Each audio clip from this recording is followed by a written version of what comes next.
in the depths of the Shan Mountains. And there, the monk took us in, and he showed us children. He showed us hundreds of children, orphaned and abandoned children. That is 12 years ago.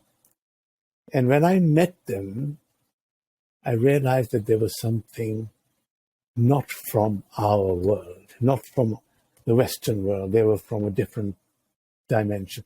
Meaning this, they were happy, they were the poorest of the poor, yet the happiest of the happiest. So I asked the monk, what is it that you are teaching them? And I remember he said to me, I teach them meditation.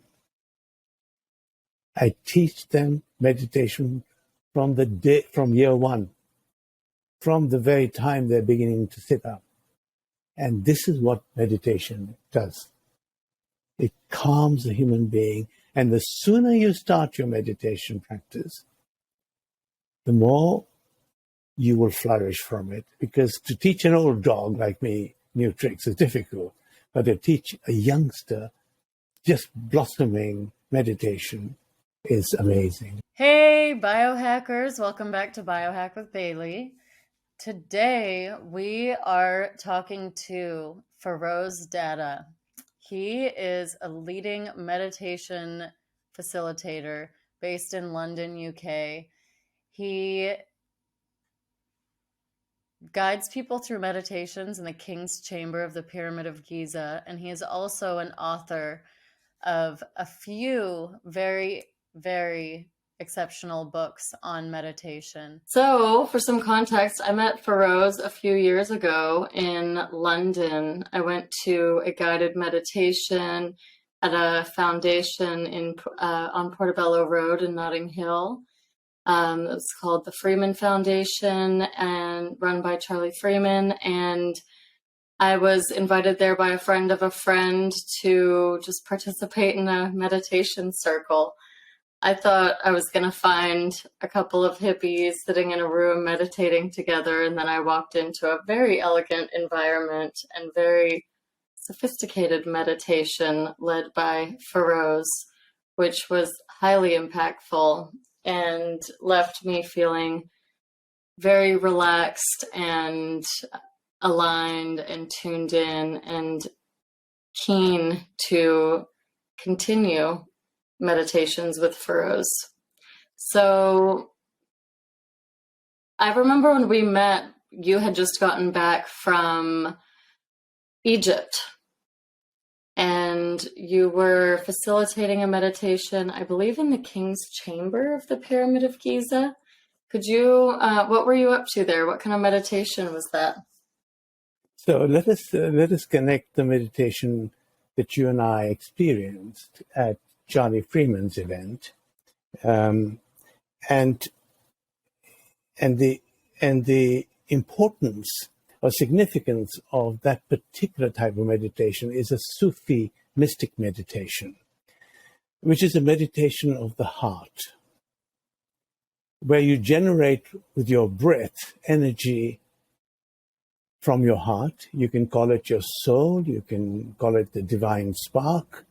You connect with your soul and your spark, and you create this energy which you share with your students.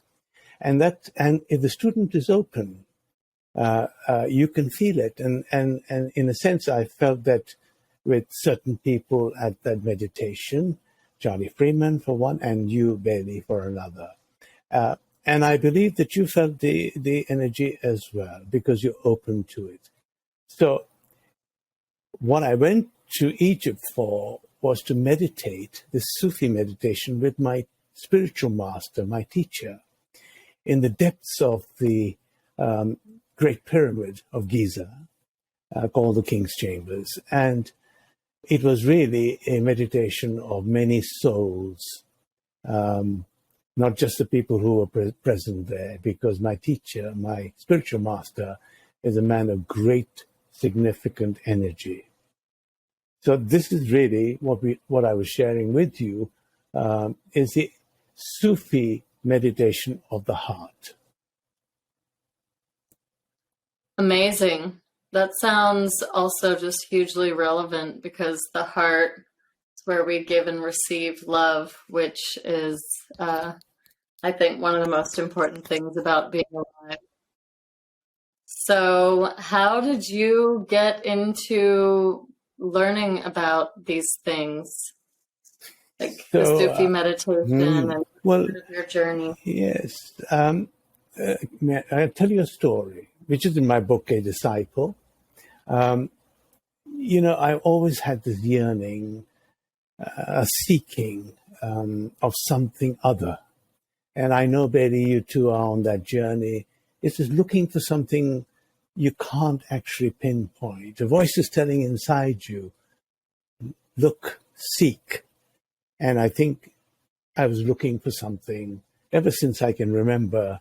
As a young man, probably the age of 5, 6, I used to say to myself, why am I here? What am I doing?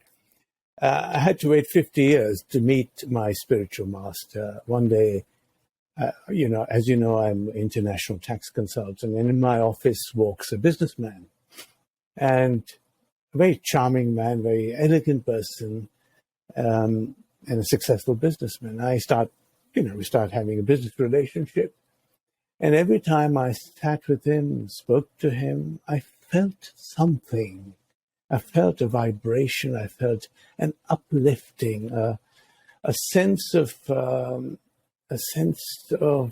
elevation. And this would last for days. So one day I said to him, and I call him Ustad in my book. I said to him, I know you're a great businessman, but what else do you do? I have this feeling when I meet you. And he said, Feroze, I'm a spiritual teacher. And then something connected at that point. And I said, would you take me on as your student? And he said, Feroze, you're not ready yet. You're not ready yet. And the word yet was quite important for me. And he was really asking me to wait. He made me wait 5 years before he took me on as a student. And on the day of the initiation, and it's a meditation, the initiation, the Sufi meditation he taught me, changed everything. It changed my life from night to day, where everything resonated. But there was one significant difference. I began to see the world in the way the world wanted from me, as opposed to what I wanted from the world. And the Sufis call that turning of the heart. You begin to look at the world in a different way. This doesn't mean one is being selfless or giving back, nothing like that. It's just that you get more pleasure, more happiness from giving the world what it needs, rather than what you want from the world. And it's a turning point in one's life. So that simple initiation. And the next day, we were going to Burma, Myanmar as it's called. And there, the first encounter takes place, which demonstrates what I've just said. We'd landed up in a monastery in the depths of the Shan Mountains. And there, the monk took us in, and he showed us children. He showed us hundreds of children, orphaned and abandoned children. That is 12 years ago. And when I met them, I realized that there was something not from our world, not from the Western world. They were from a different dimension. Meaning this, they were happy, they were the poorest of the poor, yet the happiest of the happiest. So I asked the monk, what is it that you are teaching them? And I remember he said to me, I teach them meditation. I teach them meditation from year one, from the very time they're beginning to sit up. And this is what meditation does.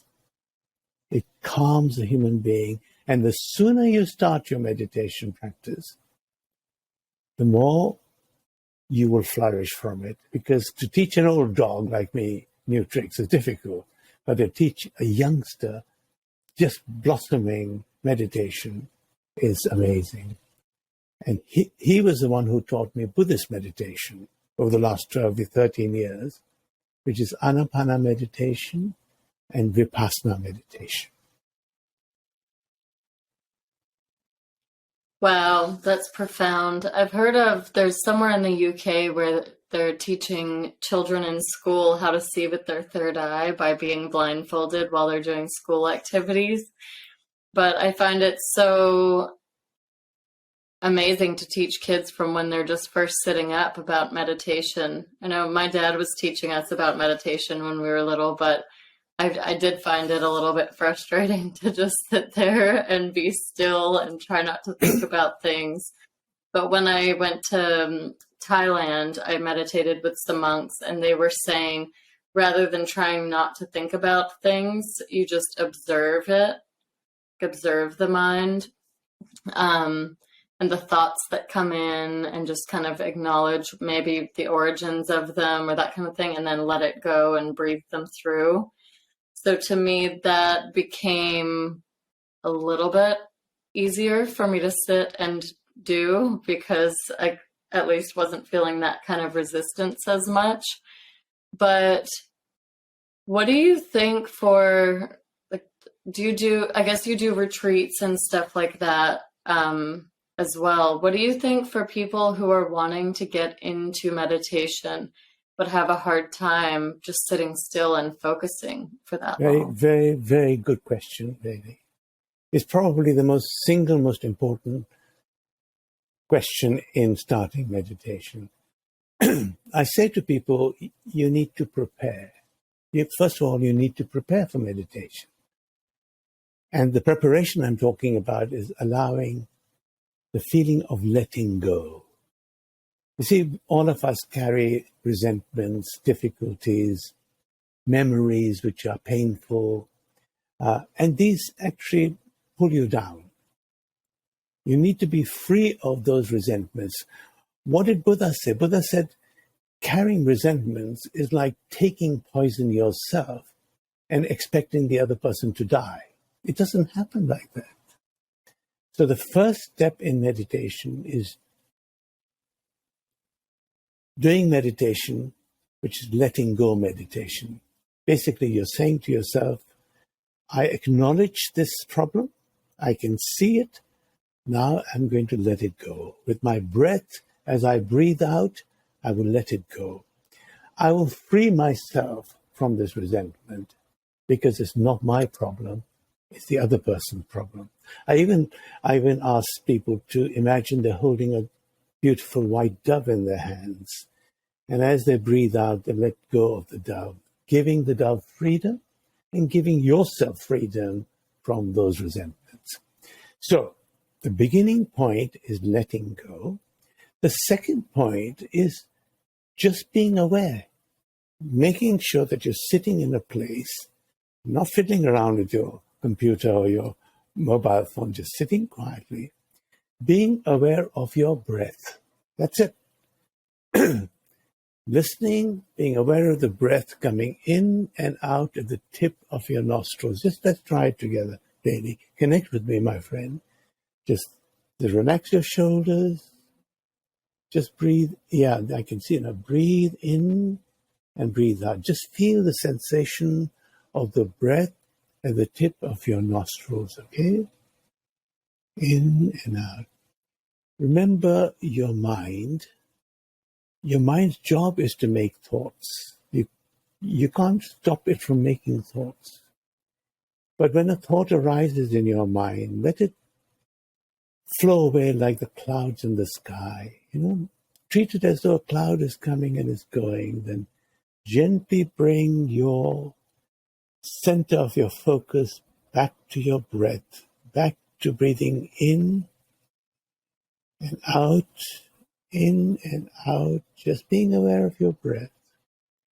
Now, the other thing I say to people is be patient.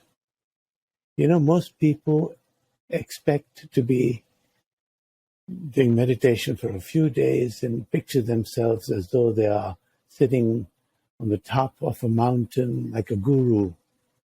It doesn't happen like that, You have to be patient. You have to be very patient, but the rewards will flow. If you have no expectation, then the feeling and the results you'll get will be not what you want from meditation, but what you need from meditation. This is really important. That's why be patient. Don't have specific expectations. Just do your job. You can come back now, Betty. Come back to our interview.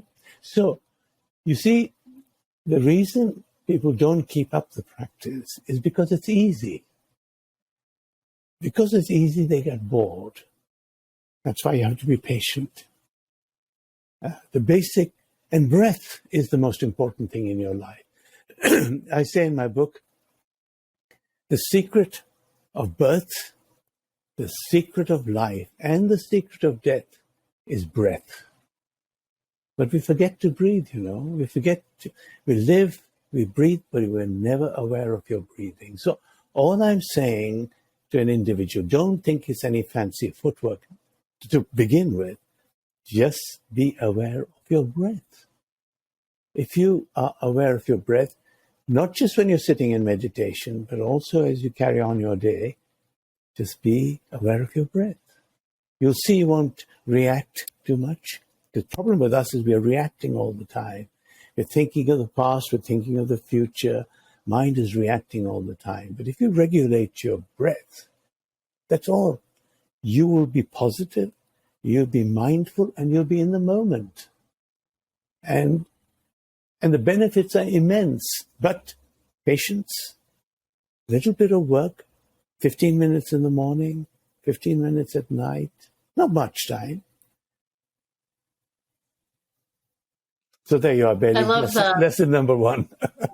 Yay! Lesson number one. That's actually, since I saw you last, I did a breathwork certification, which I think I told you when we met. I believe I told you, but that when I was 18 backpacking around Europe, I met a Rastafarian man we were talking all about like the origins of humanity and how the world came to be how it is, and just super deep conversations. And when I left, he said, if there's one piece of advice that you take with you on your journey, it's just keep observing your breathing throughout the day, throughout your life. And then no matter what you come face to face with, no matter, how scary it may be, as long as you are regulating your breathing, it can't harm you and you can face any challenge.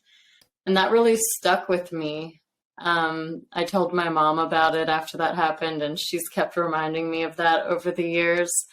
And then last year, at the end of the year, I did a breathwork teacher training certification, and I've been doing facilitating workshops and sessions with some different clients and groups, and it's super fun learning about that and about the scientifically proven benefits of it and all of that. But what do you say for people who have a hard time letting go in general?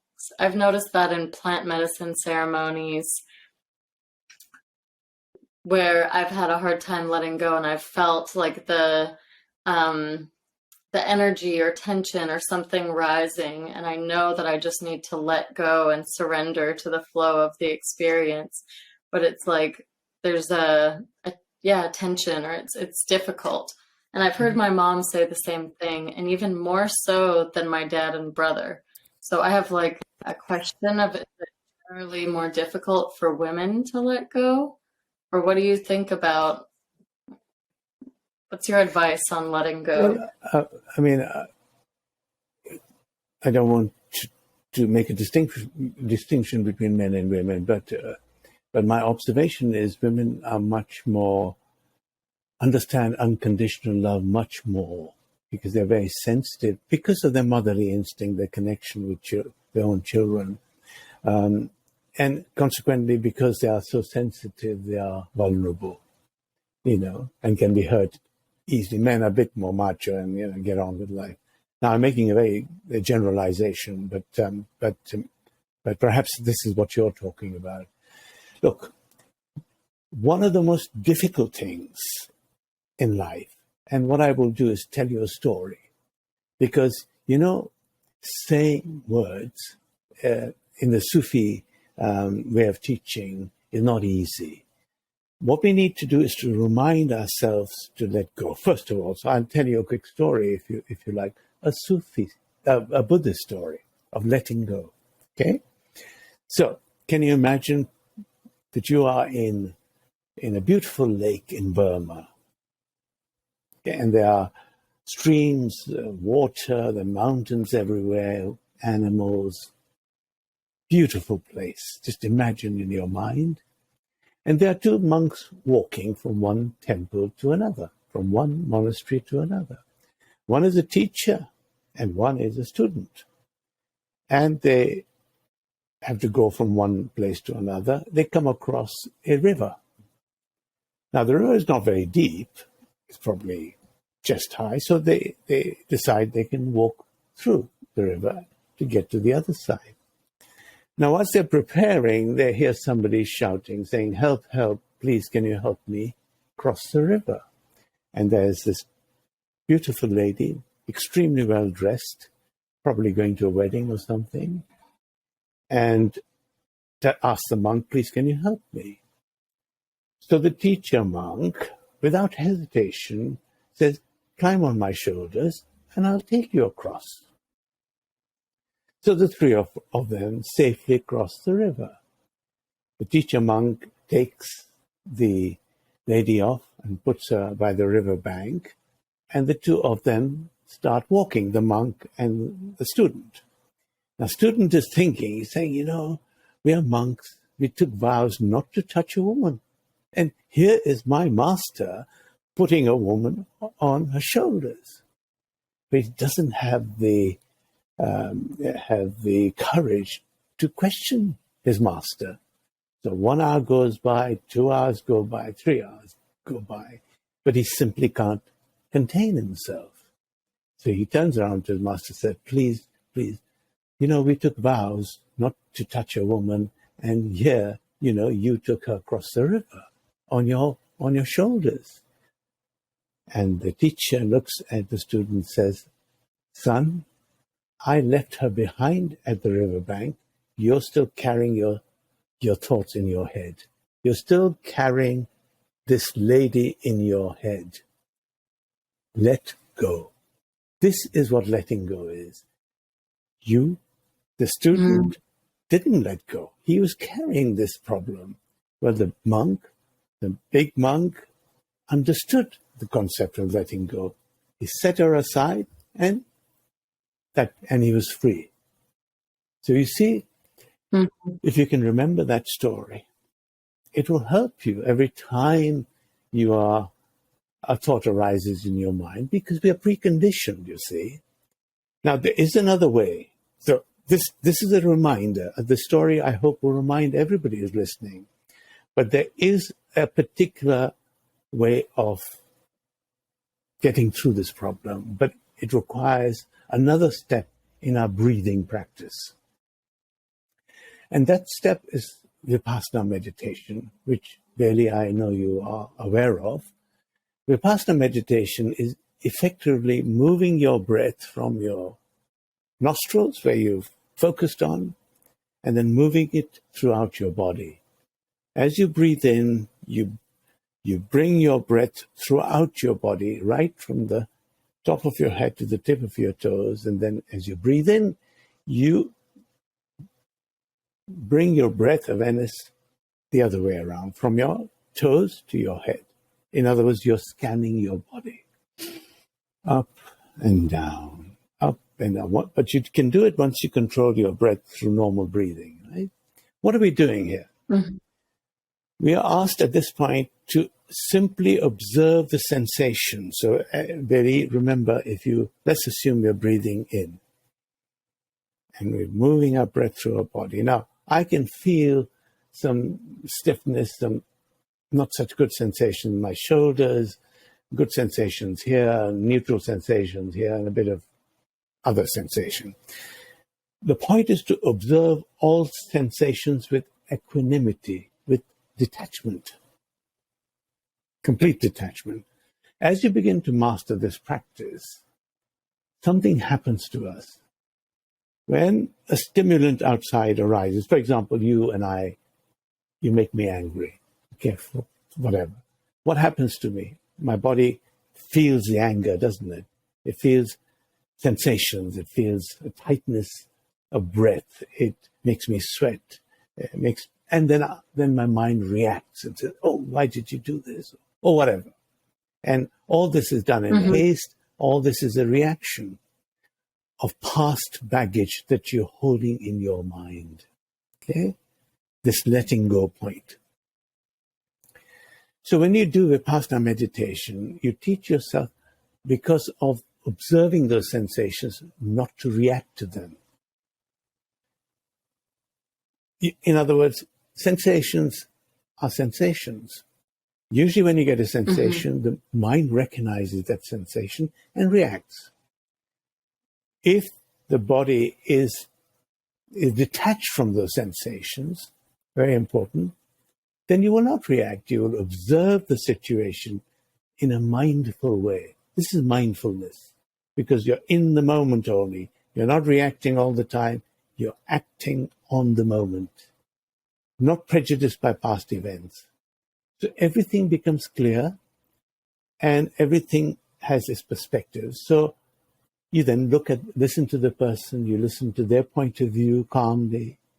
You observe your own faults in any conversation you have, that you feel, and then you deal with the situation in the moment in a positive way.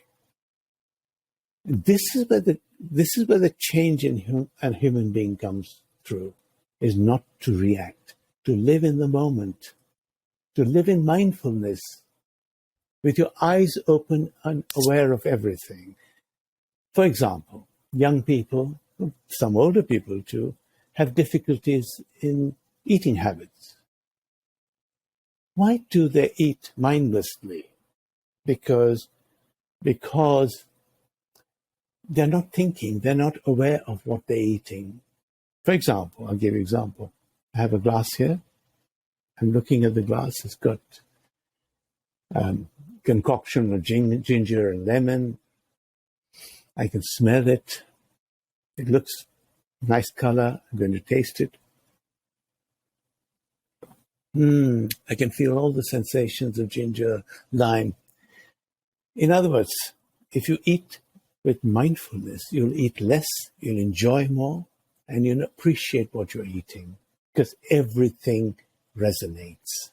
Every morsel in your mouth will taste beautiful. And that's how people begin to eat less, but enjoy the food more, appreciate it more. Example. Yeah, being mindful with the food, that's such a big thing, because even just like watching TV or being on your phone or doing something else while eating, it's like you're just consuming, but without actually paying attention to what you're consuming. I met a girl in Costa Rica who was super into manifesting through food and just being super present with her fruit bowls and vegetable bowls, and then visualizing the thing that she's creating and feeling it and just breathing into it with the food. And I found that so just notable, super cool, new perspective on it for me at that point. But what about what are your feelings, or kind of what's your perspective on shadow integration? For a long time, I've been very focused on the positive. I watched The Secret when I was 16 and got super into being mindful with my thoughts and stuff in that sense. And then I've been hearing more recently, and I even did a session with a woman that was like, you're so focused on positive and light and love that you're turning your back on darkness. And the more you kind of try to run away from it, the more it tries to catch up with you. So I'm curious about your perspective on that and shadow integration and how that works. Yeah, I think people package things in a sort of commercial way, but the point you're making, I think is quite a simple point.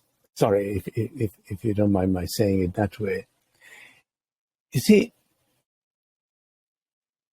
acceptance and surrender to your predicament is the most important thing.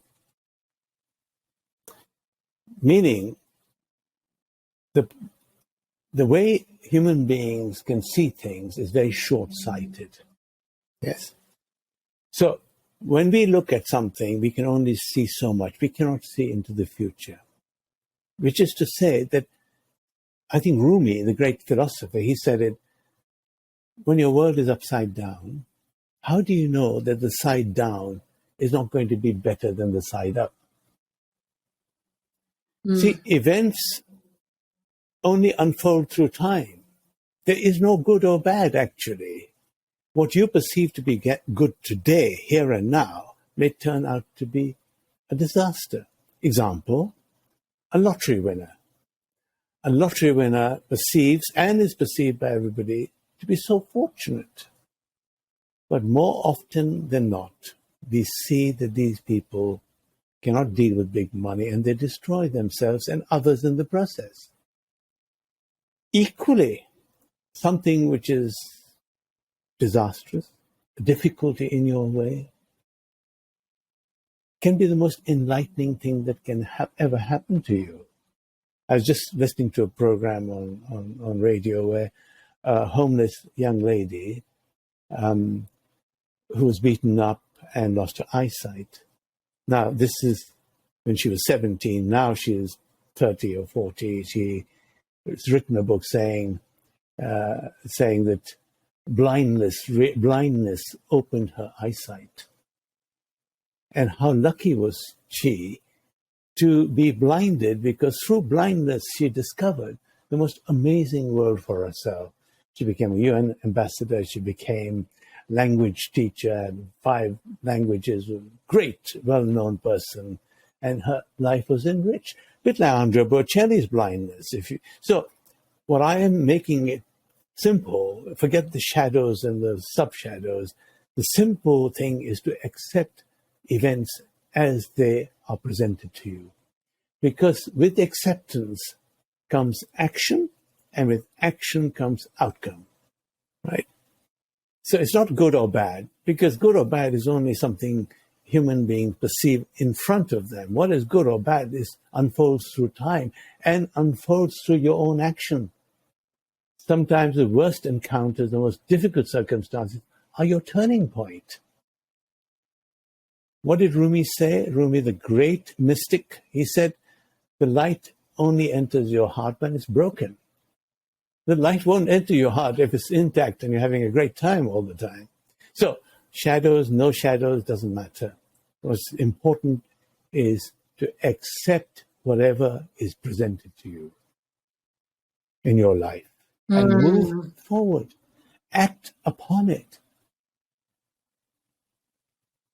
Sorry, I may not have answered the question. No, I love that. That's really impactful, because also, like, the next thing I was going to ask you about is in regards to trauma, because that's been something on my journey I've dealt with or faced and overcome a pretty large amount of sexual trauma. Yeah. And some other, like, financial and different things like that. But the more that I've spoken and, like, open up about those experiences, the more that I find that pretty much every human experiences trauma in some form, whether it's sexual, which is a lot of people, or physical, psychological, whatever, all the different types. And so I'm really interested, like the breathwork course that I did, that was my initial intention, was to learn a sort of biohack to biohack my own trauma, because I learned that breath work actually can dissolve trauma on a physical level. But what you were just speaking to is a really interesting perspective that I feel also applies to that, because for me, I worked with a number of practitioners, and one woman was like, the best thing you can do for your trauma journey is just let go of the victim mindset and take full responsibility for where you are in your life. and Yeah. another woman with like all the things you've experienced led you to where you are now to equip you to be able to do what you're here to do. There you go. So, and then there's the belief of like, don't blame yourself for such things. But what do you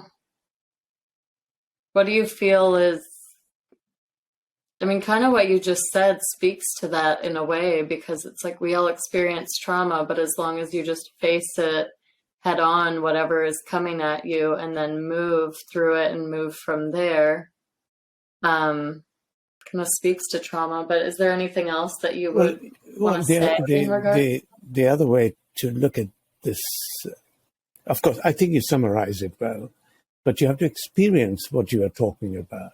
And you're beginning to experience yourself. I can see that. As a young person, your experience has been amazing, actually. It's been multifaceted. You have really explored your potential. But look, only through difficulties will you rise.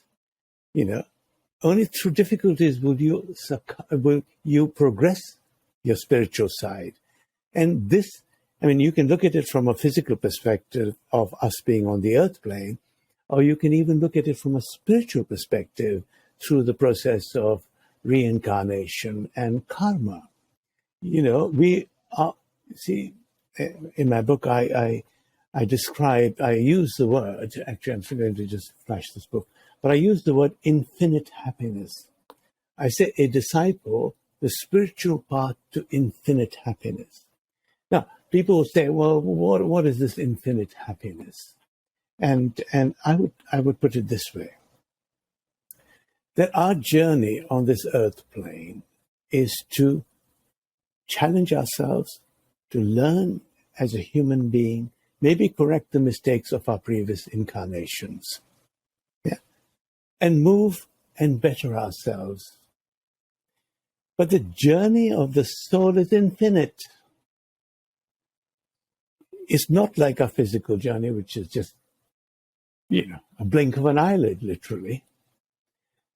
So we must also connect to our soul. Now, I use the word soul, but it's our inner self, our divine, our spirit. Call it what you may. Words are not important.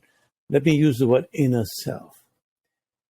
And remind ourselves that we are an infinite soul in a temporary body. This is a perspective. You see, the perspective is we forget our inner selves and the needs of our inner self. The needs of our inner self are very noble. They are to practice meditation, to help humanity, to improve as a human being. That's what makes the soul happy. And the happiness of the soul is the infinite happiness, because the world could be, in turmoil around you, but if the still centers of yourself, your inner self, is balanced and strong, the world can do whatever it likes around you. It's not going to affect you. But if you're in the world of form, connected to everything which is to do with the world of form, you'll be disturbed. You never have enduring happiness. You have flashes of pleasure. And those are insatiable. You can continue to, you are a musician, aren't you? So I remind you of that song by the Rolling Stones called I Can Get No Satisfaction. I tried and I tried. And this is really, in the philosophical sense, this is what happens if you pursue material pleasures. But when your body and your soul are in harmony with each other, that you're doing enough for your inner self and also enjoying and living in this world of form, then that gives you true happiness. I call that infinite happiness. I'm excited to read your book. I've been recently getting back into the flow of meditating and doing the yoga and doing the practice. I had focused more on just working on making an art catalog, focusing more on self-sufficiency and stuff in terms of like monetary and the physical, and kind of the meditation and stuff had gone to like on the back burner. Yeah. But recently I've been getting back into the flow of my daily practice, and what you're speaking to makes me really excited because it reconnects me with the truth of that really being of utmost importance. Thank you. And what do you feel about, because a lot of people say money is the root of all evil. And so a lot of people have, like, I've had limiting beliefs around money. I'm actively working through that. I've experienced being super wealthy as a young child and then losing everything and being like quite impoverished, and all the places in between there. So I've realized, like, I can admit to myself, I enjoy going for a nice cup of tea in a beautiful place, like where we met for that meditation in London that time, and eating nice organic food I cook in a really beautiful, luxurious way. Like the finer things in life, so to speak, I enjoy them. And I hear the perspective, money is the root of all evil. There's like the whole good and evil thing. What do you think about that? Like there's also people that are very spiritually aligned, that are spiritual guides and mentors, that are financially wealthy, like, and they're balancing that in some way. No, What do you think? look, I mean, the Sufis say it this way, that, you know, you should have your feet on the ground and your head in heaven, meaning this, that, look, you are in this world of form, and it's a beautiful world, actually. It gives you so many amazing things, foods to eat, things to drink, the beauty of the landscapes, the animal kingdom. You know, these are all there for our pleasure. The only problem that people should be aware of is that you should not be attached to these things. You know, it's not the enjoyment. Look, this is not about deprivation. It is about enjoyment. But you're not to be attached to it. If you get attached to it, then of course you feel the pain of losing it. So the point about money is the same. You can be rich, but you can be mean and the poorest person in the world. Yes, you can be rich, but you can enrich others in the process too, you know. The main word about the world of form is attachment. If you feel the pain of losing something, you're attached to it. Or you have the desire to go on holidays and you can't do without them. That's an attachment. So enjoy your life, do the things you want to do, but don't crave for them. Don't be attached to them. Let them go. Enjoy, let them go. You know, you have money, great. Use it for a great purpose. You're not going to take it with you. So do not get attached to anything. Enjoy yourself completely. These are pleasures that God, if you believe in God, in this earth that is created for you. This is for you. So I think, and this world is seductive. It seduces you into these things. So your only thing is not to be attached. And meditation helps you, as we talked about, the sensations. The sensations of pleasure also are attachments. That's why we teach in breath meditation not to be attached to your sensations, to treat them with equanimity. They can come and go. And as they come, you enjoy it, but they can go. Attachment. No attachment.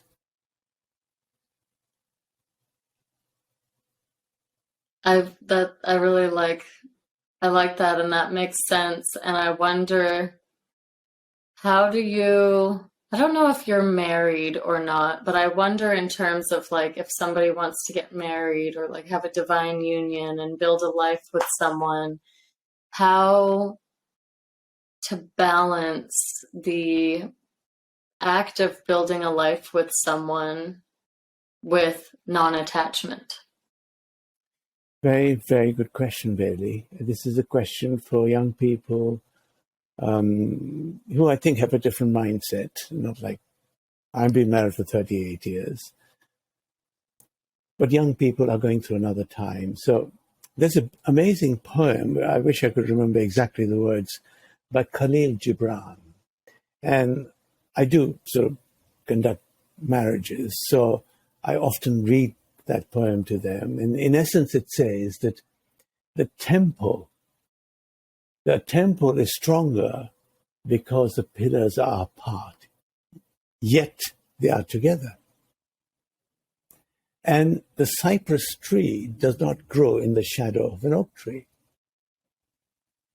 Now, what does that mean? It means one thing, that you do not control each other. This is key. The key to a good marriage is not to be possessive, not to control each other, because only like the temples, the pillars in a temple that are far apart, keep the temple standing. If they were together, the temple will collapse. Or the tree next to each other needs the sunlight to grow. If a tree is in the shadow of another, it cannot grow. So you must not exercise control over each other, respect each other, of course love each other, yeah, but no control and no possessiveness. And should they get married or not? I don't, marriage is just an institution of religion and the state. It matters not. I mean, that's just a formality, I think. Control, possessiveness, allowing each other to grow. Trust each other, respect each other. This is key to any partnership, whether it's a physical partnership, it's a man and woman partnership, a friendship, any partnership, any relationship requires us to grow from each other. We don't want to be stifled. Our freedom is most important. I don't mean freedom to have disrespect, but freedom to express and grow is the most important thing. If a marriage stops you from doing that, something is wrong, isn't it? So I would say, like the pillars of a temple, be strong and stand side by side, not so close to each other. I feel that. And I feel like one of the more complex parts, like in my generation, a lot of people are becoming polyamorous and having different kind of relation styles because the aspect of jealousy, or like if you're not controlling each other and you're letting each other grow, then also I think to connect with other humans and to connect with each other, whoever it is, as humans, is like a very natural part of being a human, as is attraction. Yeah, but you must always be honest, always be respectful, not hurt each other. This is really, all these things are important. You cannot do what you want. You cannot be selfish either. You have to be honest and transparent and all those things, and certainly not express jealousy. That's one of the most destructive forces in a human being, is to be jealous. And what would you say for people that experience that? I've personally experienced jealousy, and I've seen a lot of people experience jealousy. Yeah. So do you have like a tip for how to release? Completely. And so have I. And so have I. And all those experiences. Look, there's the only way you can stop being mean, for example, is to become generous. Yeah. The only way you can stop being jealous is to be compassionate. Yes. So you have to work on your attributes. It doesn't happen by chance. I often try and reflect. I mean, I would say to my students, maybe spend 5 minutes in the day, at the end of the day, thinking, look, why did I feel this jealousy? It's not good for me. It's not right. And work on reducing your faults and work on increasing your good points. You have to work on those things. And soon you begin to realize that jealousy is a wrong emotion. It's not the right constructive emotion for yourself or for others.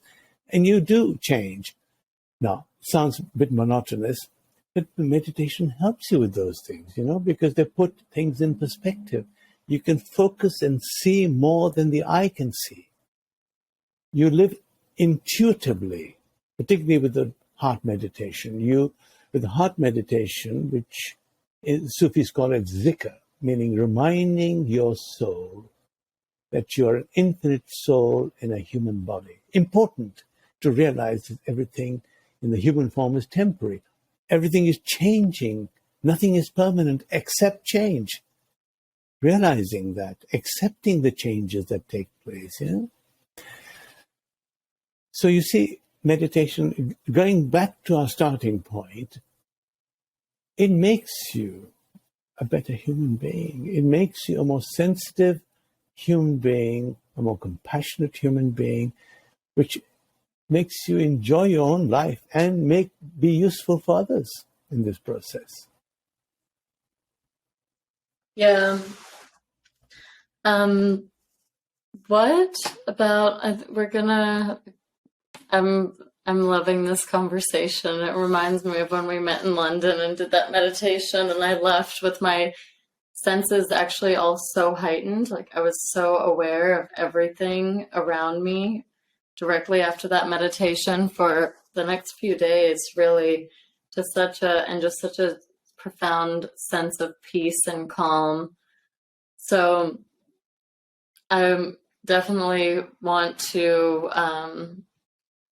connect anyone that's watching with how to work with you, and the links to some of your books, and the best way to contact you. And I wonder, so I realize that you're in the corporate world quite profoundly as an international tax advisor, right? And then you're also very much so in the spiritual world. And I find, like myself, I lean more towards the energetics and the emotional, and the not so much in the logical, kind of scientific, mathematic kind of side of things. And so I find it easier to communicate about, or the benefits about meditation or breath work or things like this with more kind of spiritually identifying people. But what about the people who are like, how do I know there's a God? I can't see any proof of it. Or, look at spirituality as like mumbo jumbo or something like that. How do you feel like those, like people with that perspective can be impacted by the benefits of meditation, breath work, yoga, mindfulness?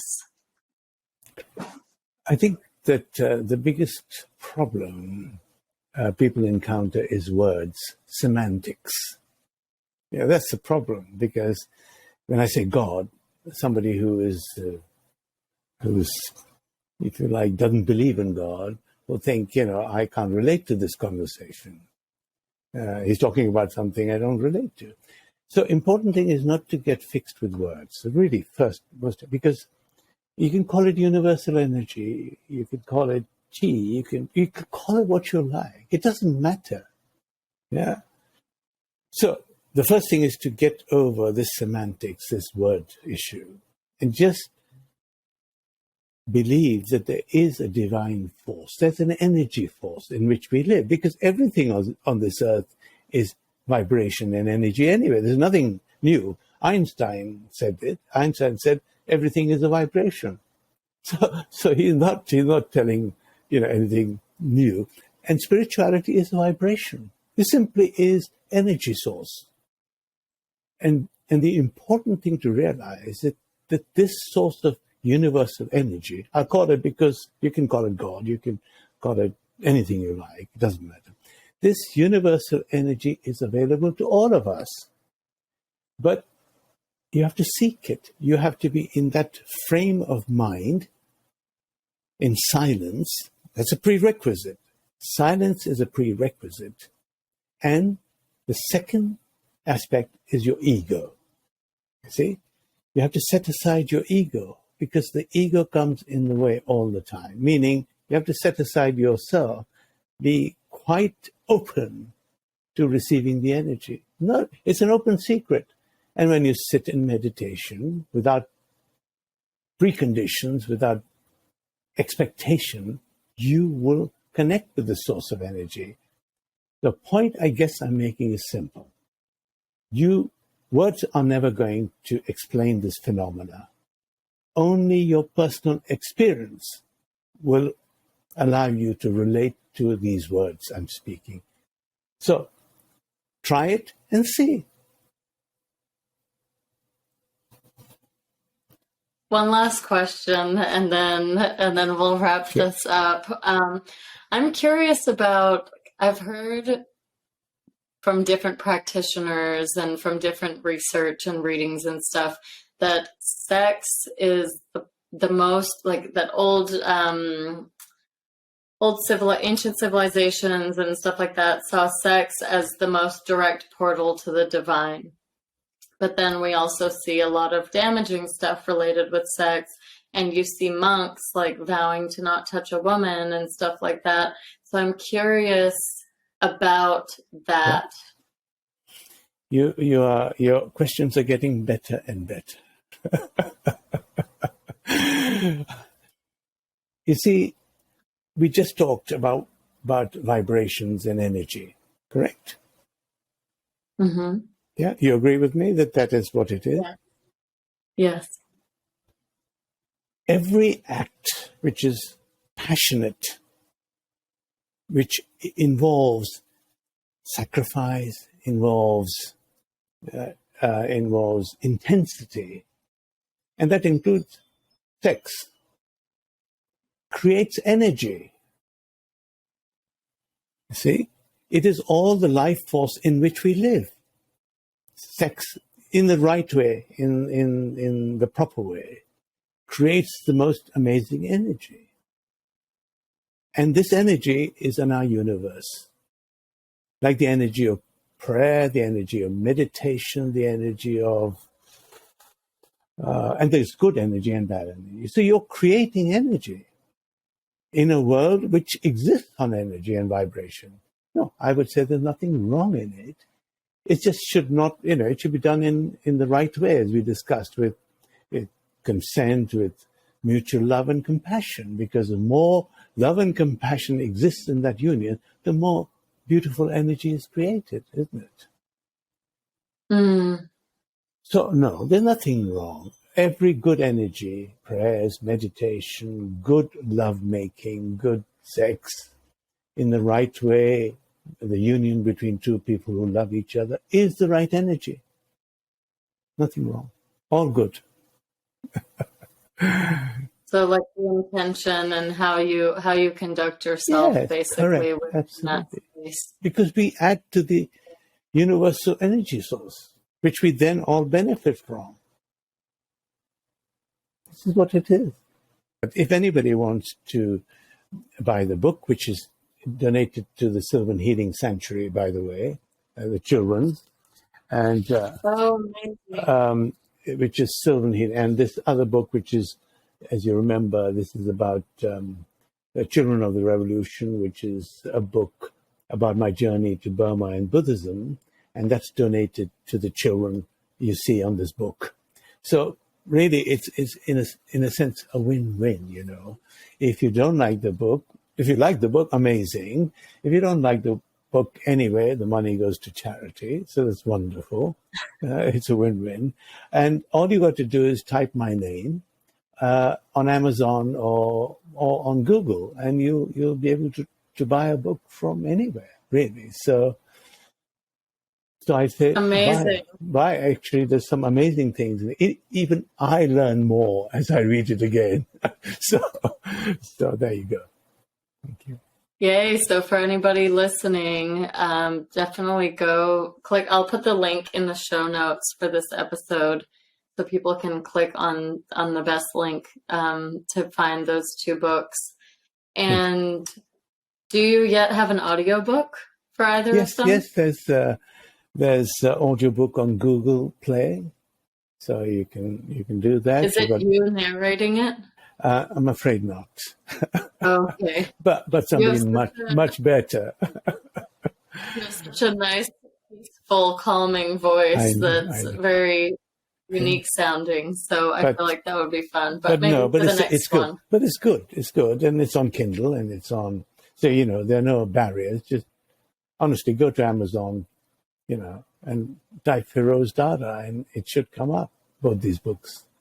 And Amazing. And if someone's interested in connecting with you for meditation facilitation, yes. So if you go to www.sylvanhealing.org, and maybe I'll send you the link later, they can connect to my video meditations, and that's really important.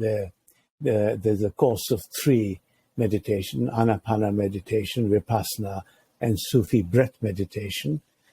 It's on YouTube, so again, people can go and find it. It's free, easy, and I hope they would benefit from it. Amazing. Yay. So one little tip that you would leave behind for the listeners in terms of meditation and how to cultivate that cultivating meditation as a consistent practice.